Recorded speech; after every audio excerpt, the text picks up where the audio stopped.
I realize this is going to be an unpopular take, but I actually quite enjoyed myself for The Exorcist Believer. This is a spoiler-free look at The Exorcist Believer. So the basic story is that there's these two girls who disappear into the woods, and they return 3 days later having no memory of what happened, and they are essentially slowly being possessed. So The Exorcist Believer is connected to the original in name only and in the cameo fodder that's in there, but this is connected to one of the greatest horror films, the most iconic horror film of all time. So I think that a lot of people who are hating on the film are really kind of comparing it to the original and having that expectation that it is going to somehow live up to that.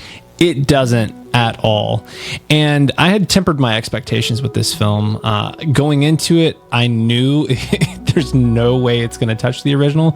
Let's just try to enjoy a good horror film. We've got David Gordon Green directing this, who took on the Halloween franchise, and that was a bit of a mixed bag for me. The first Halloween film that he directed, I actually enjoyed that one, but then Halloween Kills and Halloween Ends, I thought Halloween Ends was atrocious. Credits rolled and I was like, I actually like that. For me, I actually it's almost like a guilty pleasure. I feel kind of embarrassed that I enjoyed it as much as I did. So what's good about The Exorcist Believer? I think that the mystery surrounding the girl's disappearance is really interesting and intriguing. The first act of the film is really strong. And beyond that, the characters I think are interesting. Specifically, Leslie Odom Jr.'s character plays Victor, the father of Angela, who is one of the possessed girls. And his story is one of the more interesting ones. He's a great actor. He played the original Aaron Burr in the Broadway production of Hamilton, and his voice is stellar.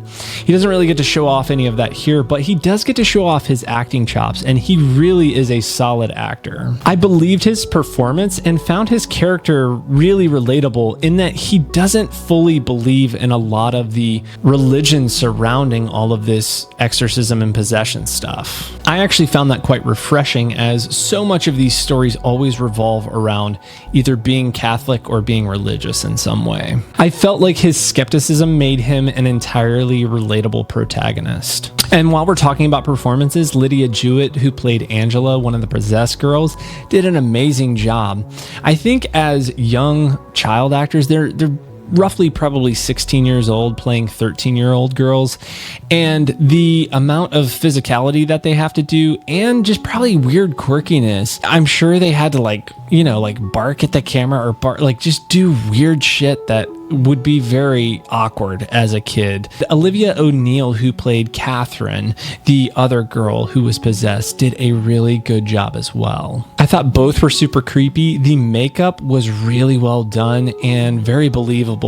The simple just contacts and making their face look progressively worse and worse, it looked really good, and they would just do this creepy thing where they would kind of smile, and it was very off-putting. I found part of what worked so well with the story was that it was a really slow build, a crescendo. There's a slow build as well in the original Exorcist, but what I really appreciated here was that each of the girls had their own journey through being further possessed, and it was really interesting how it played out. Ellen Burstyn as Chris O'Neill is entirely unnecessary in the movie, but I enjoyed her presence nonetheless. I think you could have taken her out of the film and it wouldn't really have made the film all that different, but part of why they wanted her in there was to have that through line, and I think for marketing purposes. She's pretty heavily featured in the trailers, and they make it seem like she plays a major role in the film. She doesn't really, she just serves as more of a connection to the past. There are some logic leaps in this film. For instance, if you assault someone, you don't get to just leave and go about your business. On a technical level, I think the movie looks really good. It looks like it was shot on film. I don't know that it actually was, but the color palette has that slightly desaturated film look to it and doesn't get bogged down with being over stylized. And that was another thing I appreciated, that they didn't overly use CGI. I get so tired of horror films using CG to scare people because I just don't find CG to be that scary of a thing. It always feels fake. I think this film has a few things going against it. The fact that it's very familiar.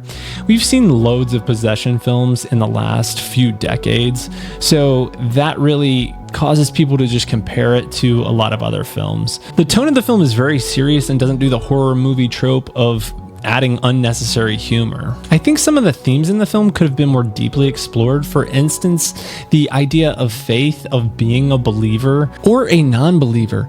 It touches on these ideas but doesn't go in very deep as to the pros and cons of what it means to have faith. Is The Exorcist Believer scary? I actually think it is. I don't feel like there's an overuse of jump scares. There was a few, and one of them actually really got me, and I kind of felt a little embarrassed about it, but the performances of the girls playing Angela and Catherine really creeped me out. They did a good job of progressing from subtle and creepy to demonic and terrifying.